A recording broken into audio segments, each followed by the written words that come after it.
Hello everyone, this is Professor Rita Paude, lecturer at Department of Electronics and Telecommunication, NIT Polytechnic, Nagpur. Today, I am going to deliver a lecture on Chapter 3, that is Communication Standards and Protocol. So, the today's topic of discussion is modes of data transmission. The course outcome for this course as interpret the communication standards of embedded system. What are the different communication standards along with protocols we will use to develop the embedded system we will discuss here. The chart shows the CO and PO mapping. Here the CO3 is getting mapped with the PO3, PO2, 3, 4, 5, 6, 8, 9 and 10. Here the CO3 getting mapped with the PO2, PO3, 4 at the highest level, while for the PO5, PO8, PO9 and 10 at the medium level, and for the PO6 it is getting mapped at the lowest level. The learning outcome for this course. After the completion of this course, students will be able to describe the given modes of communication. What are the different modes of communication? Students will able to explain after the completion of this. In the last lecture or in the last unit, we were studied about different tools required to write a C program. What are the different tools are required to write a C program? Programming using embedded C, arithmetic and logical operations. Programming using timers or counters with embedded C. Programming using serial communication port. And programming using interrupt control with embedded C. So let's start with the introduction. What is communication? All are aware with the communication. So communication is the exchange of information. Communication is the exchange of information from one system to another system with a medium called as a communication. That medium may be physical medium or different mediums we can use for the communication. After the communication, we must have to know what is a protocol. So the protocol is a set of rules and regulation. It's called as a protocol. While doing the communication, we must have to apply the different rules and regulation for the procedure that is called as a protocol. So what is communication protocol? A communication protocol is a set of rules and regulation that allow.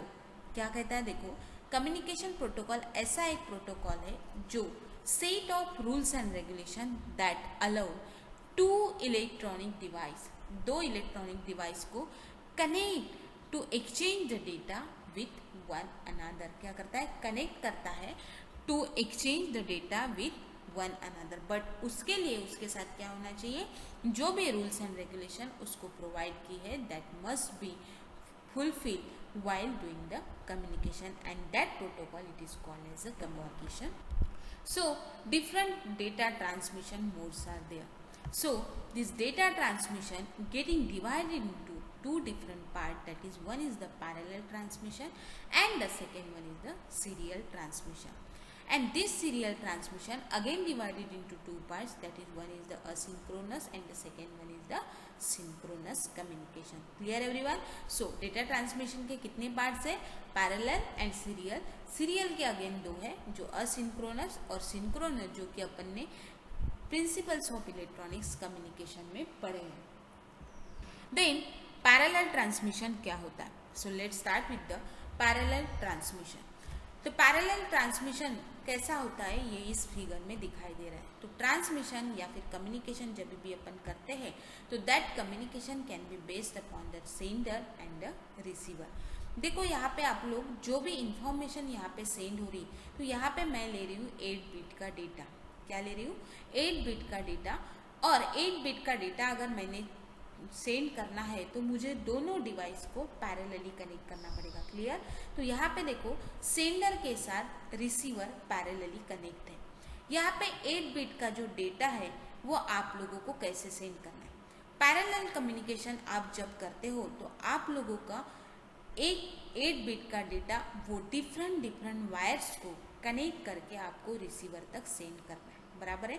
देखो यहाँ पे figure में दिखाई दे रहा है जो भी डिजिटल डेटा आपका 0 और 1 के फॉर्म में यहाँ पे दिया हुआ है, दैट डेटा एक पर्टिकुलर वायर्स के साथ रिसीवर तक सेंड हो रहा है। मतलब आप लोगों को पैरेलल ट्रांसमिशन के लिए एक एक डेटा सेंड करने के लिए अलग अलग वायर का ज़रूरत होगा या फिर अलग अलग मीडियम की ज़रूरत होगी। So this is a parallel transmission. What are the advantages and disadvantages of parallel transmission? Advantages are the time required is only one clock cycle. This parallel transmission required only one clock cycle and clock frequency can be kept low. आप लोग frequency जो है clock की वो कम भी कर सकते हो। Then what are the disadvantages? Disadvantages में आता है कि आप लोगों को नंबर ऑफ वायर्स इसमें लग रहे हैं, क्योंकि आप लोग जो डेटा सेंड करते हो वो 1 बाय 1 एक एक वायर से ट्रांसमिट कर। Then what is serial transmission? अभी देखो यहाँ पे जो फिगर दिखाई दे रही that is called as a serial transmission. अभी सीरियल ट्रांसमिशन में आपको दिखाई दे रहा है कि this is a sender and this is a receiver. क्या है यहाँ पे? Sender and receiver. सेंडर और रिसीवर के पास यहाँ पे 8 बिट का डेटा है। मतलब सेंडर के पास क्या है? एक डेटा है जो कि 8 बिट कंटेन करता है। कितना डेटा कंटेन करता है? 8 बिट का डेटा करता है। This is a digital data in the form of 1 and serial, बराबर है। तो यहाँ पे जो डेटा है ये सीरियल से पैरेलली कन्वर्ट होगा और यहाँ पे रिसीवर के साथ पैरेलली से सीरियली कन्वर्ट होगा, बराबर है। तो देखो यहाँ पे क्या होता है, एक पर्टिकुलर क्लॉक साइकिल आपको लगेगी। अभी अलग अलग क्लॉक साइकिल को अगर आप यूज करते हो तो वो अपना डेटा कौन से फेज में जा रहा है? पैरेलली में।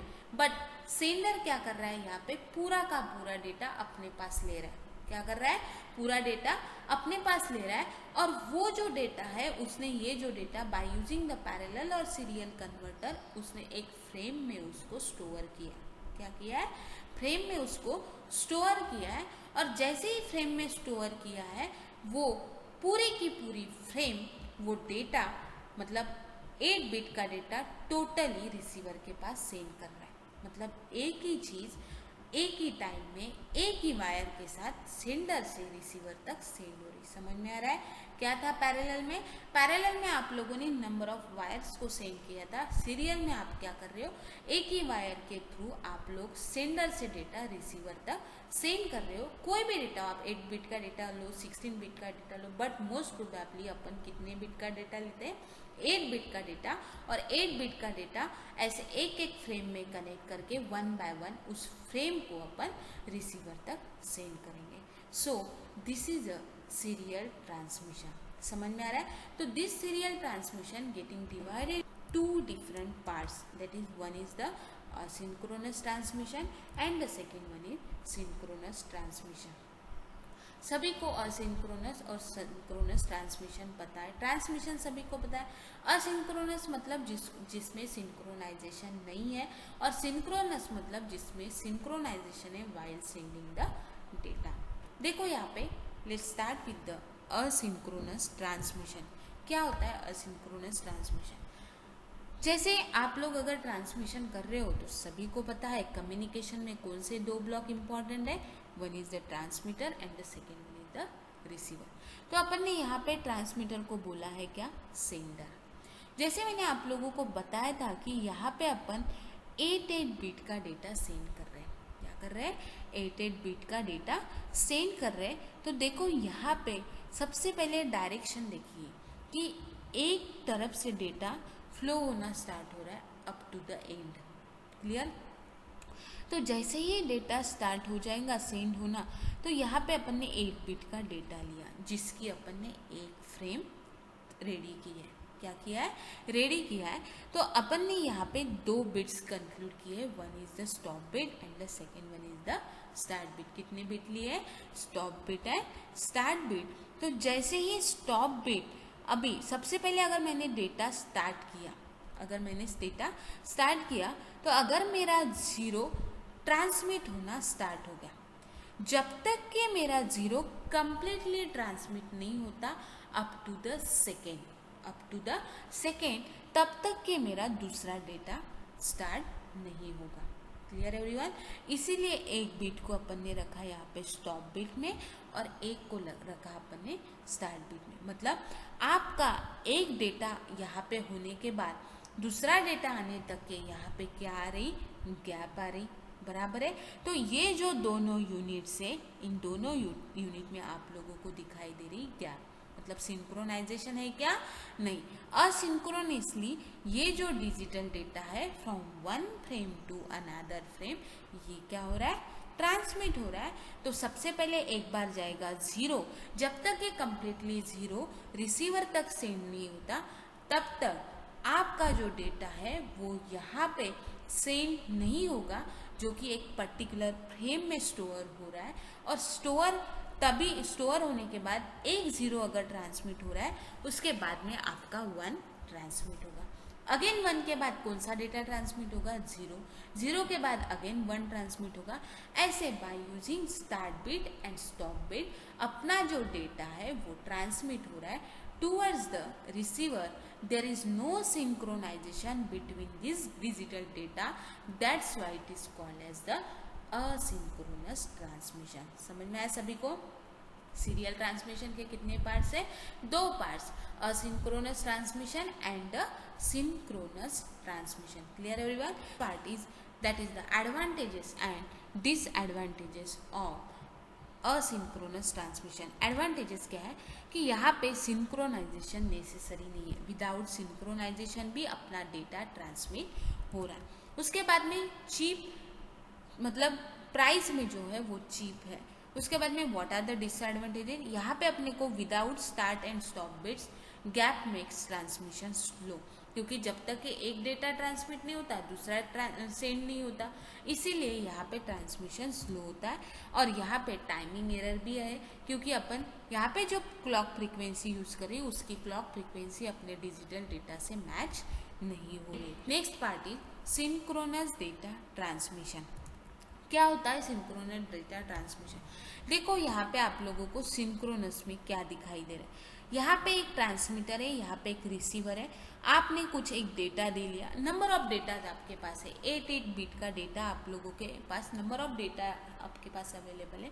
तो मैं एक क्या करूँगी, सबसे पहले 8 बिट का जितना भी डेटा मेरे पास अवेलेबल है उन सभी डेटाज को मैं एक जगह पे स्टोर करूँगी and that place it is called as a frame, जिसको अपन क्या बोलेंगे? फ्रेम। तो वो जो डेटा है वो मतलब एक टाइम पे बहुत सारा डेटा अपना ट्रांसमिट हो रहा है, डिजिटल डेटा ट्रांसमिट हो रहा है, किसके फॉर्म में? फ्रेम के फॉर्म में। तो सिंक्रोनसली ये जो डेटा है फ्रेम बाय फ्रेम अपना डेटा ट्रांसमिट होते जाएगा और there is no gap in between the 2 transmission and 2 devices. और टू आपके जो सिग्नल आपने लिए हैं उन दोनों सिग्नल में कोई भी गैप अवेलेबल नहीं होगी और आपका डेटा कंटिन्यूसली फ्रेम के फॉर्म में ट्रांसमिट होते रहेगा। तो this is a beneficial of synchronous data transmission as compare to the asynchronous transmission. So the data will be send from transmitter towards the receiver in the form of frame. Clear everyone? So this is a synchronous data. What are the advantages and disadvantages of synchronous transmission? The advantages and disadvantages like this. In the advantages, speed of data is much, क्योंकि frame के form में data जा रहा है तो speed but obvious से ज़्यादा रहेगी। टाइमिंग एरर्स आर रिसेट, कोई भी टाइमिंग एरर उसमें नहीं आएगा क्योंकि क्लॉक फ्रीक्वेंसी जो जनरेट हो रही वो अपने को कम लग रही। देन डिसएडवांटेजेस क्या है कि data entirely depending on the time, data entirely dependent on the time end devices should be properly सिंक्रोन। जितने भी डिवाइसेस आप कनेक्ट करोगे उतने डिवाइस को आपका डेटा बराबर प्रॉपरली इन मेंटेन टाइम आप ट्रांसमिट हो रहा है। तो these are the advantages and disadvantages of the synchronous data transmission. This lecture is summarizes and here we discuss about the different modes of transmission, that is how serially and parallelly data will be transmitted by using the different transmission system. What are the advantages and disadvantages of modes of transmission, उसके different transmission के क्या advantages और disadvantages थे, ये भी अपन ने इस lecture में पढ़ा है. Thank you so much for listening this lecture. In the next lecture we will study about serial communication standard. Thank you so much.